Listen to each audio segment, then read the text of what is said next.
Tenkasi life நண்பர்களுக்கு வணக்கம். நான் உங்கள் தென்காசி வெதர்மன் ராஜா. இன்று அச்சன் கோவில் ஆறு பற்றிய சில அரிய தகவல்களை உங்களுக்கு தெரிவிக்கிறோம். நம்ம நிற்கக்கூடிய இடம் பார்த்தீங்கன்னா, இது வந்து அச்சன் கோவில் ஆறு. இந்த ஆறானது அச்சன் கோவில் மலையில் உற்பத்தியாகி கேரளாவில் பம்பை ஆற்றில் கடலில் கலக்கிறது.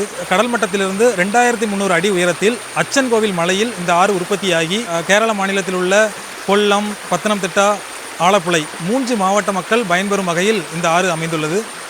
இந்த ஆறானது இது பயணிக்கக்கூடிய தூரம் பார்த்திங்கன்னா கிட்டத்தட்ட சுமார் 128 கிலோமீட்டர் இந்த ஆறு பயணிக்கிறது. இந்த ஆற்றின் கரையோரம் பார்த்திங்கன்னா புகழ்பெற்ற அருவிகள், புகழ்பெற்ற ஆன்மீக ஸ்தலங்கள் மற்றும் பல நகரங்கள் இந்த ஆற்றின் கரையோரம் அமைந்துள்ளது.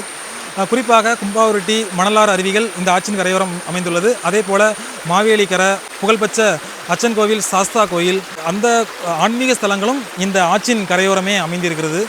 அது மட்டும் இல்லாமல் பத்தனம்திட்டா என்ற ஒரு நகரப்பகுதியும் இந்த ஆற்றின் கரையோரமே அமைந்திருக்கிறது. பத்தனம்திட்டா என்ற ஊரோட பொருள் பார்த்திங்கன்னா ஆற்றின் கரையோரம் அமைந்துள்ள ஊர் அப்படிங்கிறது தான் இந்த பத்தனம்திட்டா அப்படிங்கிற பேர். ஆற்றின் கரையோரம் அமைந்துள்ள நகரம், அதுதான் இந்த பத்தனம்திட்டா. இந்த அச்சன் கோவில் ஆறு ஒரு ஆறாக மட்டுமல்லாமல் பசிகிடாமெட்டு, ரிஷிமலை, ராமக்கல் தேரி இந்த 3 ஆறுகளும் இணைந்து அச்சன் கோவில் ஆறாக அச்சன் கோவில் மலையில் உற்பத்தியாகி பம்பை ஆற்றில் கலக்கிறது. இந்த ஆறு உற்பத்தியாகக்கூடிய இந்த அச்சன் கோவில் மலைப்பகுதியில் ஏராளமான நீல கொடுவேலி என்ற மூலிகை தாவரங்கள் அதிக அளவு நிறைந்து காணப்படுவதால் இந்த அச்சன் கோவில் ஆறானது மருத்துவ குணம் மிக்க நதியாக கருதப்படுகிறது. இந்த அச்சன் கோவில் ஆறு கரையோரம் அமைந்துள்ள நகரங்களான கோணி, பத்தனம்திட்டா, பந்தளம், மாவேலிக்கரை போன்ற பகுதிகள் இந்த அச்சன் கோவில் ஆறு கரையோர பகுதிகளே அமைந்துள்ளது. மேலும் கேரளாவில் அதிக மழை பெய்யும் பகுதிகளில் ஒன்றாக பத்தனம்திட்டா மாவட்டம் இருந்து வருகிறது. இந்த பத்தனம்திட்டா மாவட்டம் செழிப்பாக இருக்குன்னா இந்த அச்சன் கோவில் ஆறு தான் மிக முக்கிய காரணம். கேரளாவில் மேற்கு நோக்கி பாயும் ஆறுகளில் மிக நீளமான ஆறுகளில் இதுவும் ஒன்றாக கருதப்படுகிறது.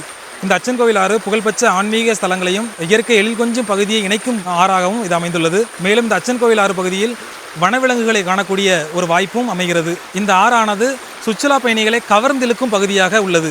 இது போன்ற குற்றால நிலவரம் மற்றும் வானிலை முன்னறிவிப்புகளை தெரிந்து கொள்ள தென்காசி லைஃபுடன் எப்போதும் இணைந்திருங்கள். நன்றி.